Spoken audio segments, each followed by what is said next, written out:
la seka. On tika la sepela parce que bah oui, au côté de Dorten Jali l'été ta don de Dieu aux arts au sepela. Nege moko kolo Yesu Christ alobi soko kutali na ye zala ko sepela. Nege moko la rabela zala ko sepela pour Dorten Jali l'été ta don de Dieu moto moko bien. Donc émission moko spéciale kaka pour la ye. En tout cas tout ça va message na boui. Oyo azo bimisa mbongo pour asunga bo ba artiste.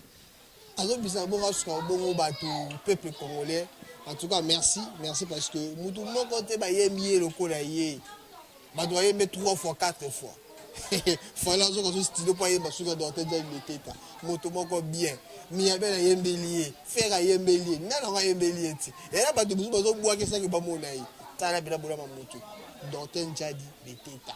Moto moko bien. Oui, tout le monde dans Facebook, bazo ko ba mona ba publier ba photo mususu na ko seka.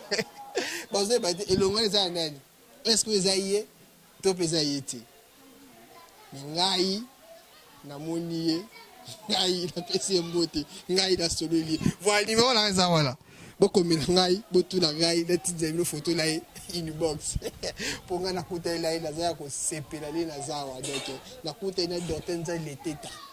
Tikana o témoigner, et on a les pour na témoigner na bolamu, na témoigner na ba bien, na témoigner ki toko asali linga. Dorten Jali l'été ta. L'homme visible à la monnaie invisible. Dorten Jali l'été ta, l'homme invisible mais aux actions visibles. Merci na yo Dorten Jali l'été ta. Na bolamu, na ningo sunga peuple congolais, na ningo sunga artiste. En tout cas bon ça ta boy.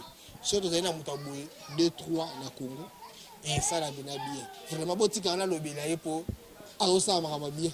Botika na lobela po azo sunga na moni. Naza ko sepela. Dorten Jali l'été ta, don de Dieu. L'homme invisible mais aux actions visibles. Merci.